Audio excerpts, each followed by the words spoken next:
Bienvenidas y bienvenidos, queridos compañeros maestros, queridas compañeras maestras. Yo soy la maestra Estela Esparza Huerta, especialista en investigación educativa, y el día de hoy traigo para ti cómo formar líderes exitosos en la nueva escuela mexicana. Acompáñame.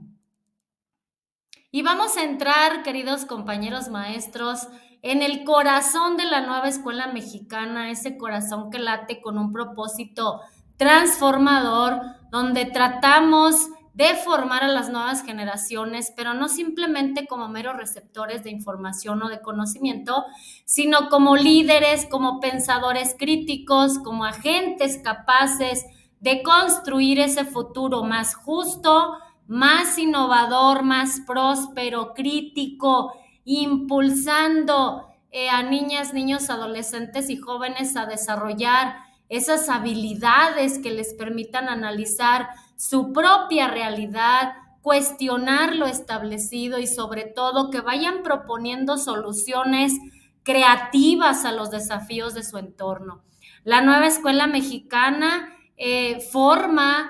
o tiene esa misión de formar líderes con una visión totalmente integral, capaces, que aquí radica lo interesante, de combinar el pensamiento crítico con el trabajo colaborativo, con esa responsabilidad social y democrática, a través de un enfoque humanista y comunitario, donde vamos a buscar que nuestros estudiantes no solo adquieran esos potentes conocimientos académicos, sino también que desarrollen una conciencia crítica que les permita entender precisamente esta realidad en el aquí y en el ahora, pero también hacia una realidad proyectada en el futuro, para que actúen de manera ética y sobre todo comprometida. La formación de líderes desde edades tempranas es un pilar fundamental en el marco de la nueva escuela mexicana, un modelo educativo que busca precisamente fomentar el pensamiento crítico, la educación financiera, que es muy importante, la comunicación efectiva, la inclusión, el desarrollo integral de nuestros estudiantes. Y desde esta perspectiva, el liderazgo no solamente se limita a esa capacidad de dirigir, sino que vamos más allá, vamos a entenderla como esa habilidad para que colaboren, para que tomen decisiones críticas, pero también responsables, que resuelvan problemas y contribuyan a un bienestar personal, pero también a un bienestar colectivo.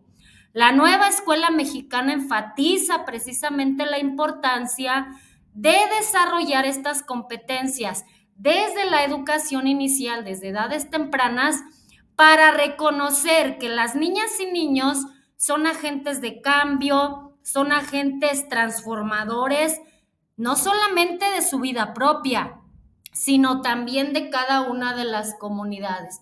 Además, compañeros, pues no olvidemos que este modelo educativo fomenta la generación de una riqueza intelectual, emocional, física, pero también económica. Entendamos que el verdadero progreso surge de esa capacidad de innovar, de emprender, de que pierdan precisamente esas creencias que lo limitan a emprender desde edades tempranas, que contribuyan a ese bienestar colectivo, y tenemos que empoderar de manera gradual, con conciencia, con plataforma, a nuestros estudiantes con herramientas. ¿Para qué?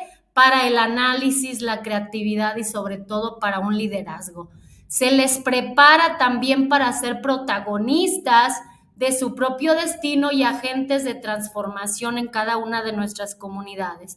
Vamos a abordar aquí un autor que es Goleman, y él nos habla sobre el desarrollo también de habilidades socioemocionales, porque es clave para formar líderes, ya que estas le van a ir permitiendo a los individuos gestionar sus emociones, comprenderlas, resolverlas, trabajar en equipo, empatizar con los demás, socializar con pensamientos, socializar con potencialidades. Y en el contexto de la nueva escuela mexicana, esto lo vamos a traducir en prácticas pedagógicas que promuevan en ellos su autonomía, su creatividad, su participación activa en ese proceso de aprendizaje. Además, voy a señalar también a Paulo Freire.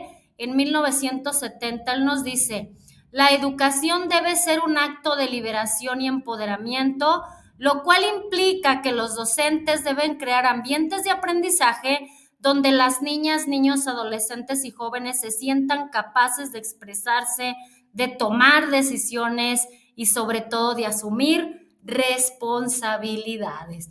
En este contexto, pues la nueva escuela mexicana se convierte en ese espacio que necesitan nuestras niñas, niños, adolescentes y jóvenes para que descubran su potencial, para que fortalezcan su identidad y además aprendan a ser ciudadanos activos, críticos y sobre todo comprometidos con ese desarrollo sostenible. Juntos estamos construyendo no solamente un presente, maestro, sino también un futuro donde la educación es el puente hacia una sociedad más culta, más innovadora, con mayor riqueza, equitativa, inclusiva y sobre todo con más oportunidades para todos. Entonces, en este sentido, la formación de líderes desde edades tempranas no solo va a contribuir, que ya de por sí es algo muy benevolente, al desarrollo individual de los estudiantes, sino que también va a ir fortaleciendo de manera gradual ese tejido social, ese tejido comunitario, para promover poco a poco una cultura culta, una cultura del respeto, de la colaboración y de la solidaridad. Y les voy a presentar solamente algunas de las vastas prácticas para trabajar el liderazgo desde el aula, así como para involucrar esas estrategias para lograr también de manera gradual el involucramiento de los padres de familia en este proceso de formación. Vamos entonces a ir más allá. 15 sugerencias para trabajar el liderazgo en el aula o desde el aula. Pues vamos a fomentar la participación activa, y me refiero a la actividad desde esa parte cognitiva hasta emocional, física, pero que la actividad se la viva, que él vaya comprendiendo de manera distinta, que él tenga acceso a la lectura, a la información, pero desde un ejercicio consciente, que desde el pensamiento crítico y su caja de herramientas podemos entrenar a nuestros niños de manera gradual, de manera viva, de manera que vivan prácticamente la experiencia a través de la caja de herramientas del pensamiento crítico, y esto lo podemos aplicar como actividad permanente, como actividad iniciadora de nuestra jornada escolar, o como actividad dentro de nuestras planificaciones didácticas. Entonces, vamos a fomentar la participación activa de los estudiantes en la toma de decisiones dentro del aula. Vamos a crear proyectos colaborativos desde cada una de las metodologías activas o sociocríticas, donde las niñas, adolescentes vivan un rol de liderazgo. Vamos a promover el trabajo en equipo, maestros. Recordemos que cada trabajo en equipo es un ensayo hacia la vivencia de esas pequeñas comunidades, esos pequeños tejidos que se viven en el trabajo en equipo, que se viven en el aula, que se viven en la escuela, y que cuando esa niña, niño, adolescente y joven lleguen a una edad adulta, van a ser los próximos adultos. Entonces vamos a promover un trabajo en equipo consciente a través de actividades lúdicas, el involucramiento de retos grupales. Vamos a enseñarle a nuestros estudiantes a escuchar activamente, a recobrar esa atención por todo lo que sucede, a ser observadores conscientes, pero también a escuchar de manera consciente y activa, y también comprendiendo el mensaje de los otros, para que a partir de ahí surja el respeto a la opinión de los demás.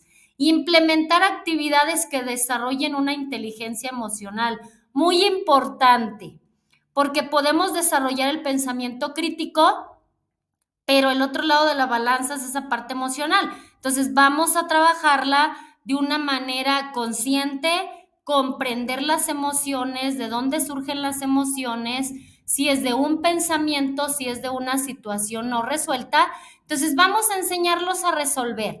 Ejemplo como la identificación y cómo expresamos esas emociones.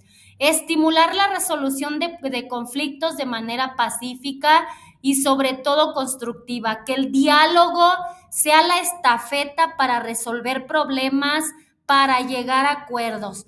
Asignar responsabilidades rotativas, como es ser el líder del día o el encargado de materiales o el encargado de pero hay que hacerlos que vivan ese liderazgo, realizar debates, discusiones en clase, claro, con un ambiente empático, respetuoso, para fomentar el pensamiento crítico y sobre todo la capacidad de argumentación. Celebremos sus logros, ¿por qué no? Hay logros individuales, hay logros colectivos y estos van a reforzar su propia visión que tienen sobre ellos mismos, su autoestima y también el ingrediente secreto para ser líderes exitosos, que es la motivación. Pero una motivación real, una motivación que me lleve a lograr objetivos alcanzables y incorporar los juegos de roles, maestros, donde los estudiantes practiquen situaciones reales de liderazgo, que los enseñemos a hablar con personas, quizás si es un niño de segundo grado, bueno, de manera gradual, que poco a poco lo enseñemos a comunicarse con un niño de tercero, de cuarto, que sepa darle un mensaje quizás corto a la directora, a otro compañero maestro, pero eso se dará de manera gradual porque el lenguaje también es un ingrediente secreto para formar un líder exitoso. Enseñar a los niños y niñas a establecer metas personales, metas alcanzables y sobre todo grupales. Fomentar la creatividad a través de actividades artísticas y proyectos innovadores donde él sea el personaje principal. Promover la empatía mediante actividades que involucren ponerse en el lugar del otro. Utilizar cuentos, quizás narrativas que le presenten a él modelos de liderazgo positivo. Integrar la tecnología como herramientas para desarrollar proyectos liderados por nuestros estudiantes. Hay algunos aspectos en los que debemos de involucrar a los padres de familia, que es una comunicación constante, maestros y maestras, que ellos sepan nuestro trabajo, que ellos sepan la intención de nuestro trabajo a través de la nueva escuela mexicana. Mantengamos abierto un diálogo con los padres sobre los avances, sobre el plan de estudios, sobre esos desafíos de sus hijos en el desarrollo de habilidades de liderazgo. Y esto puede lograrse a través de talleres, de reuniones periódicas, de boletines informativos, ¿por qué no?, de plataformas digitales. Talleres para capacitarlos. Ofrecerles talleres para padres donde se les brinden también herramientas y estrategias para fomentar el liderazgo en casa. Ahí podemos abordar temas de lectura, temas de roles, cómo se llaman los roles de género en casa, si hay lectura, si hay expectativas de superación en casa, etcétera, etcétera. Y estos talleres pueden abordarse desde temas como la inteligencia emocional, la tecnología, la resolución de conflictos, la lectura, una autonomía de pensamiento, etcétera, etcétera. Participación en actividades escolares, no solamente en kermeses en las que promuevan las escuelas, que no digo que sea malo, pero estamos achicando el papel de los padres. Los padres son personas que quieren lo mejor para sus hijos, entonces vamos a involucrarlos en esa participación activa. Abrámosle las puertas, invitémosle a participar en actividades escolares que promuevan el liderazgo. Tenemos la feria de proyectos, presentaciones de los estudiantes, eventos comunitarios, y esto no solamente fortalece ese vínculo entre la escuela y la familia, sino también refuerza el aprendizaje de nuestras niñas, niños, adolescentes y jóvenes. Y la formación de líderes desde las edades tempranas, pues es un proceso integral, maestros. ¿Por qué? Porque requiere la colaboración entre la escuela, la familia y la comunidad. En este contexto, la nueva escuela mexicana abarca un enfoque donde se adquiere especial relevancia, ya que busca formar esos ciudadanos capaces de contribuir al bienestar común, a enfrentar los desafíos del siglo XXI con responsabilidad y con creatividad. Vamos a implementar estrategias pedagógicas que fomenten el liderazgo y vamos a involucrar activamente a los padres, que sientan las bases para una sociedad más justa, más equitativa, más democrática y sobre todo más participativa. Entonces, reconocemos que la educación en este sentido se convierte en un instrumento, maestros. ¿Por qué en un instrumento? Porque va a transformar la mentalidad o el paradigma de los niños y en este sentido también el de las comunidades. Entonces la educación se convierte en ese instrumento de transformación social donde las niñas, niños, adolescentes y jóvenes no solo son el futuro, sino también son los protagonistas de este presente, del aquí y del ahora. Y vamos a estimular con ello el pensamiento crítico desde la neurociencia aplicada a la educación y vamos a ver qué implica entender cómo el cerebro aprende, cómo procesa la información, cómo se toman decisiones, cómo se cambia una idea, una perspectiva o una cosmovisión, desde qué punto vamos a asumir posturas. Y la neurociencia educativa pues nos sugiere que el pensamiento crítico se desarrolla en entornos que promueven la curiosidad, la reflexión, la resolución de problemas y la conexión emocional con el mismo aprendizaje. Entonces les voy a presentar solamente 15 acciones, pero ahora basadas en la neurociencia, para formar esos líderes con un pensamiento crítico en el aula. Y solamente son 15 de las tantas y tantas que vamos a presentar en futuros círculos de estudio. Pues así es, maestras y maestros, vamos a iniciar con estas 15 posibilidades, con estas 15 sugerencias, que hay muchísimas más, pero como primera sugerencia tenemos el planteamiento de preguntas abiertas y sobre todo desafiantes. En la acción vamos a formular preguntas que no tengan una respuesta única. Ejemplo, ¿qué pasaría si o cómo resolverías este problema? Y esto activa esas redes neuronales asociadas con la reflexión y sobre todo con la creatividad. Fomentemos la curiosidad desde nuestras aulas. Vamos a introducir temas con preguntas abiertas, con preguntas intrigantes, con problemas reales, desafiantes. Ejemplo, ¿por qué crees que algunos animales están en peligro de extinción? Y esto activa, maestras y maestros, el sistema de recompensa del cerebro, que va a liberar poco a poco dopamina y va motivando a nuestros estudiantes a ir en esa búsqueda de respuestas. Número 3, pues echemos mano precisamente de las 4 metodologías activas de la nueva escuela mexicana: el aprendizaje basado en proyectos comunitarios, el aprendizaje basado en la indagación de STEAM, en el aprendizaje basado en problemas y en el aprendizaje de servicio. Vamos a presentar problemas reales o simulados, a irnos a lo más próximo en el aprendizaje situado, pero lo más real y lo más fidedigno es de donde más aprende el alumno. Entonces, llevémoslo hacia esa realidad. Ejemplo, ¿cómo reduciría el desperdicio del agua en la escuela?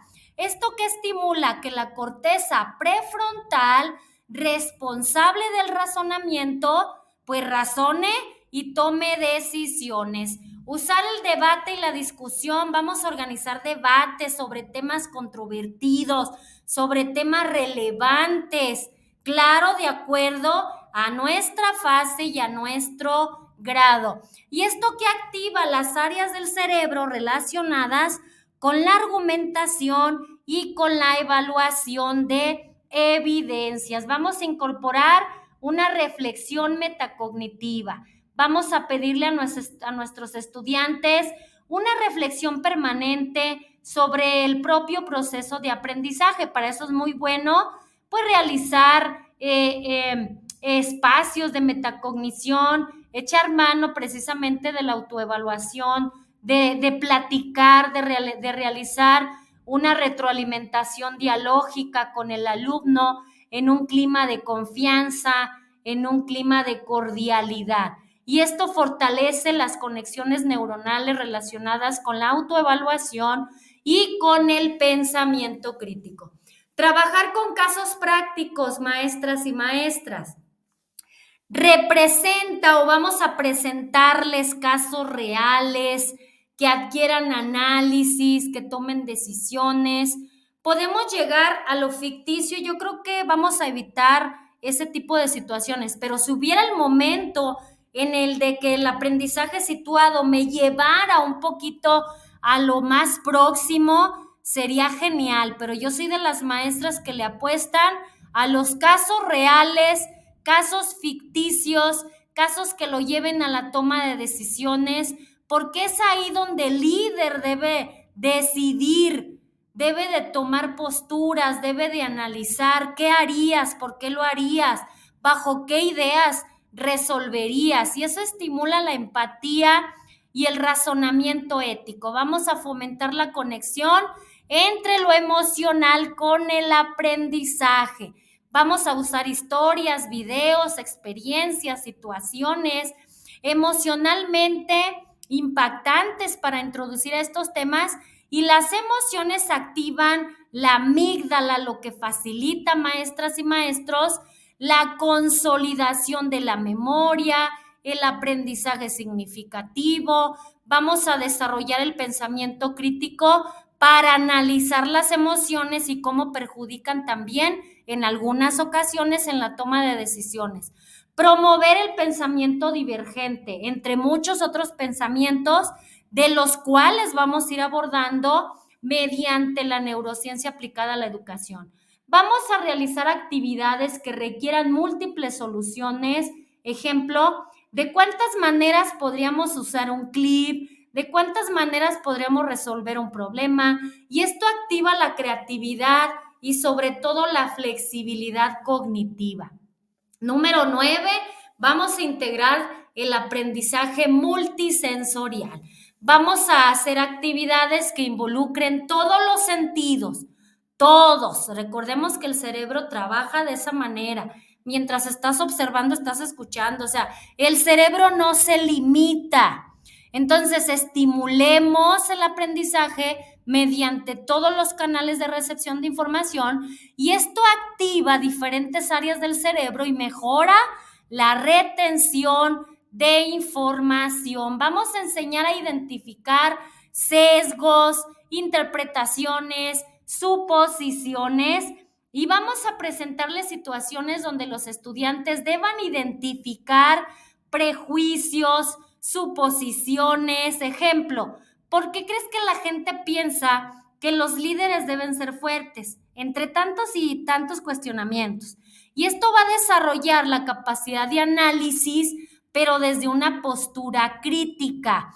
Vamos a fomentar la toma de decisiones informadas. Vamos a proporcionar información contradictoria.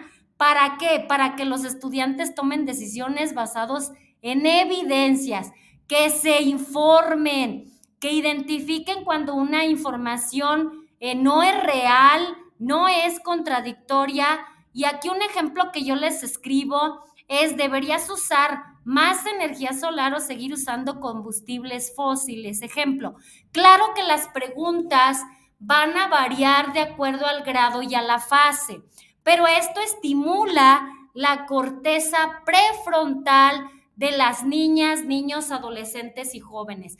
Vamos a usar los juegos como estrategia. Vamos a introducir juegos. ¿Por qué no, maestras y maestros?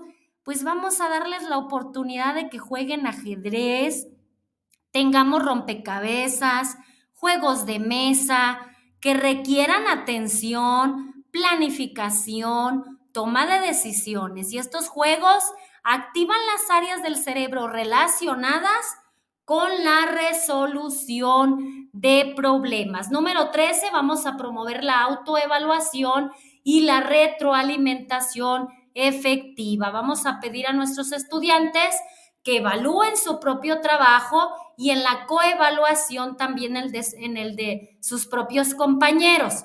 Ejemplo, ¿qué mejorarías de tu proyecto?